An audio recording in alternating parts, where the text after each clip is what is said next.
Sega. Yes, hello ladies and gentlemen, my name is Random Gamer Riven and today we're playing yet another Sega game. And this time we are looking at Cosmic Carnage on the 32X. Now, we've already done a video of the Japanese version, Cyber Brawl. And this is the English version, or the Western version. Now, interestingly, I'm actually playing the same cartridge on the same machine, but there is a very nice cheat that allows you to change it from the US version to the Japanese version and vice versa. And what you do is you need a 6-button joypad. You have to hold down Z, X and B, turn on your 32X, keep them held down till this intro appears where the text starts scrolling. As soon as it does, press start and voila! You will change from, as we're playing on, ironically it's a US cartridge but it defaults to the Japanese version because it's one of those multi-region cartridges. There's a lot of strangeness with that. The 32X game, a lot of them are like multi-region, but they're usually multi-region in like 2 regions and locked in another. But yep, same cartridge, and I've changed it from Cyber Brawl to Cosmic Carnage. Now, this is one of those early fighting 32X games. It's quite an interesting game in that it was probably, I suspect, quite heavily rushed out because it does not play well. However, on an interesting note, if you've ever played a game called Maizen Wars or Maizen Saga, as it was known in Japan, I think it had a mutant fighter subtitle. It's a scrolling beat-em-up / one-on-one fighter on the Mega Drive. It was a sort of mix. And that actually used a similar fight system in the one-on-one sections, and it was developed by the same studio, a relatively unknown studio called Almanic, who, as far as I could see, only worked on 3 games: Maizen Saga, this Cosmic Carnage, Cyber Brawl, and I'm going to pronounce it wrong, but Nakashi no Ways. Basically, a brilliant Sega Saturn game known as Island of the Seven Winds, which we do have, and that is probably one of the best looking 2D Sega Saturn games you will ever see. It's fantastic sort of point and click puzzle adventure that looks stunning. Now, as you can see, this is Cosmic Carnage, and I wanted to show the reason for actually sort of commentating this time around is I want to show you some of the changes between the Japanese and the English version. And as we switched to the English version, you'll notice the character names have changed. Both these characters, I think she was Ray in the English version, and my demon guy was called Finisher. So he goes from being called Finisher to Demon. So really quite weird names.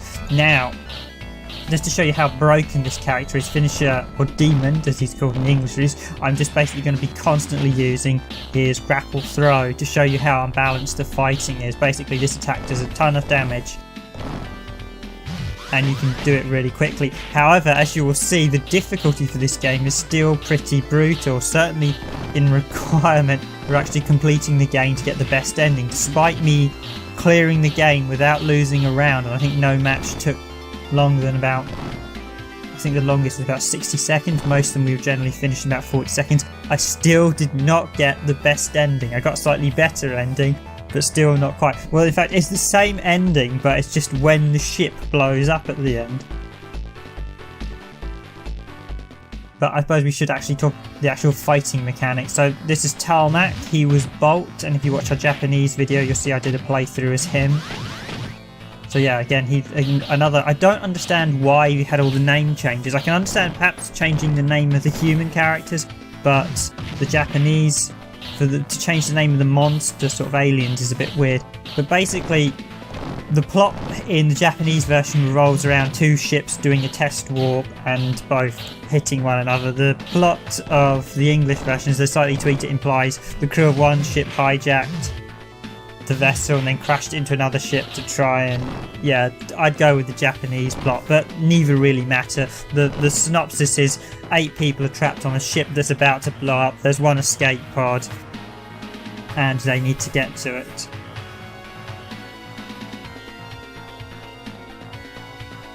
So you can see that grappling move is just absolutely, I'm being really cheeky just doing that grappling move. Demon or Finisher is basically got 3 moves. The tail whip, which I found pretty useless. There's a charging slash move, which is actually pretty decent, and then that grapple move, which is just ridiculous. The only downside with the grapple move is it actually takes quite long to do all the damage. As you see there, I think it's like 6 or 7 seconds. I mean, you would never get a throw in Street Fighter that takes that longer period. They would just be far, far quicker.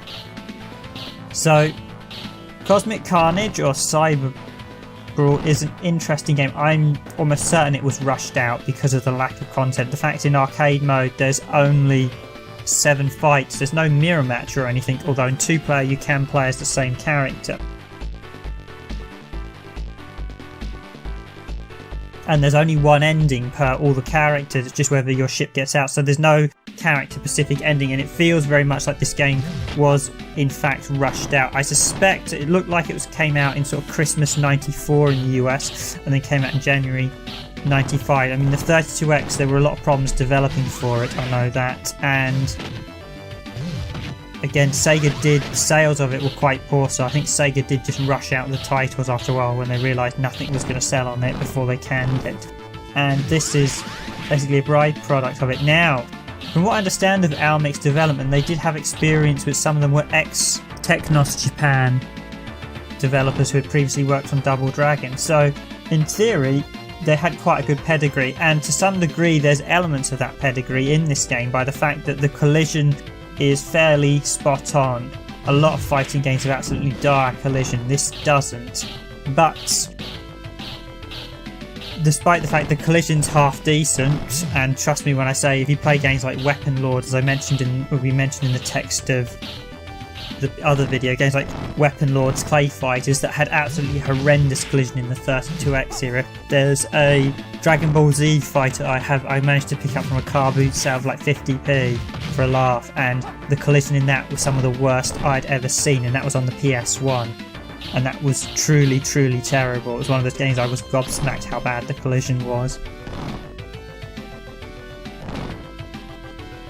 And that was the 32X. So this, in that degree, is quite good. However, as you can see from the frame rate is poor. It's only 30 frames a second. What should be a 60 frames a second game. This is terrible, because all fighters from this era should be 60 frames. Now, you remember what I said about Maizen Saga?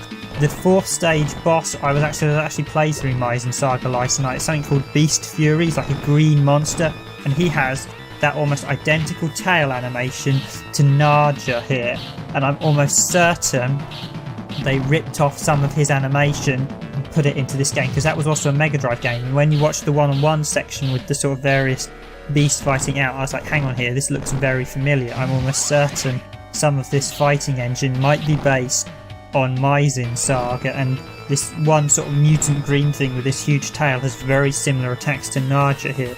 So I'm almost certain the actual core fighting engine for this game is repurposed from Maizen Saga's one-on-one sections. As I said, the frame rate it should be 60 frames a second for any 2D games. It's not, it's 30, and it really shows. It also dips at other points, as you can see there with some of its moves. The slowdown really is bad, and as a result, actually pulling off some of the moves can be a bit problematic. You'll do the motions for it and the move just won't come out.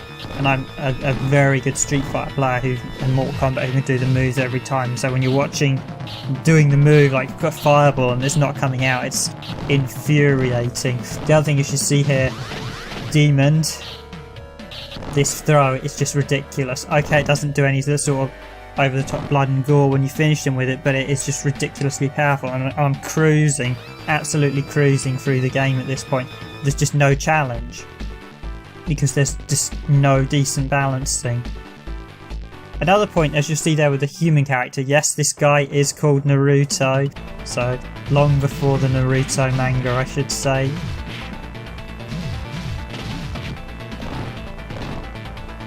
But the human characters can change armour, and depending which armour they pick and components they choose depends on their attack and defence. It also depends on what special moves they have, and that's actually quite a nice feature, as you can kind of like customise your characters. And that's quite nice to see. You can actually customise them before each fight as well, but that only applies to the 4 human characters, so it's kind of a weird mix, the fact that you can customise 4 of them and not the other 4.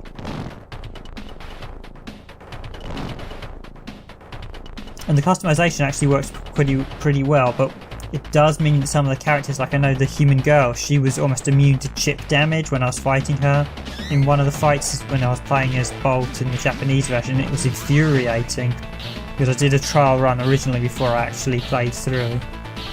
This one was actually me having just played as Bolt. I actually just thought, well, I'll just go straight away as Demon in the English version, see how I do. And basically I just copied the throw he did on me, because you can basically create an infinite stun lock. Although, as I found out, this move just took too long and just did not allow me to finish the game quick enough to get the best ending. So there's another infuriating thing, is the fact that you have to be blindingly quick. The other thing is the frame rate does definitely change quite dramatically between some of the stages. Some stages are noticeably faster than others as you play it, but in all it's just pretty dire. The character designs aren't bad, that's one thing I will say. There are some quite nice characters. So this is another one of the human characters. He's in the Japanese version. Again, he's turned into some weird sort of Atlas thing. The only thing they've done really is palette swapped his chest and changed his head. The rest of him's still the same. Some of the music's not bad, I will say. I quite like the music in this track.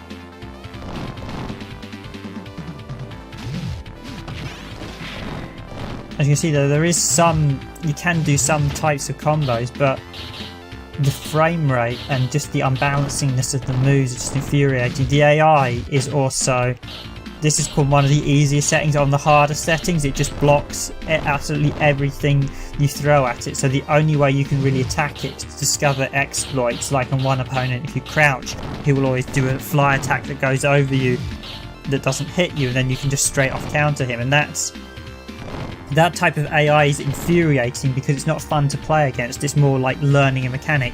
It's not something like Street Fighter 4 where if you stick it on the hardest AI, the AI just becomes very good, but it still doesn't go blocking crazy. You just have to learn how to fight it properly.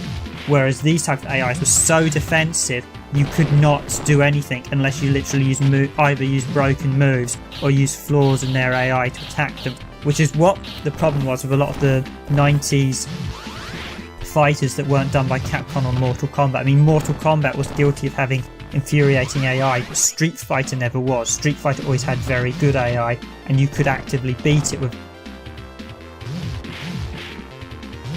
without resorting to some really, really dodgy sort of repetitive tactics. Some of the fighting games, like I said, Weapons Lord, if you ever played that, that is basically a brawler that I've initially thought, looked, oh, this is done by Namco, looks a bit like Soul Calibur, and I always remember at the time thinking this looks quite a good SNES game. And when I played it, it was absolute garbage. And reading a couple of features, the two guys behind it seem to think that their game was a basis for Soul Calibur. Well, the concept behind it perhaps, but the actual gameplay no, because Weapon Lords is a truly, truly awful fighting game. So again, this guy called Yug, he's called Wishbone in the Japanese version. There's some really weird Japanese name changing. I can't understand why he's called sort of Wishbone or Wish. Yeah, it's a Wish something in case I mispronounce it. But Yug is such, I mean, what a name, Yug. He's actually one of the harder opponents. You'll see that whirlwind attack does an awful lot of damage, so perhaps he's another one I should try seeing if I want to go for the best ending, just doing that whirlwind attack. But again, he's got a flaw. Every time you hit him, he'll do the whirlwind attack when he gets up, so you just block it and then counter straight off.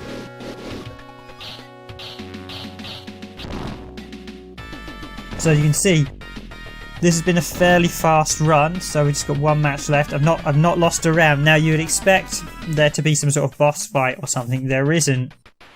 And obviously if there was any plans for a boss, he or she would clearly, they didn't have time to put in. I suspect there probably was plans to put in boss enemies and a few other modes, but clearly I think this game has all the hallmarks of being rushed.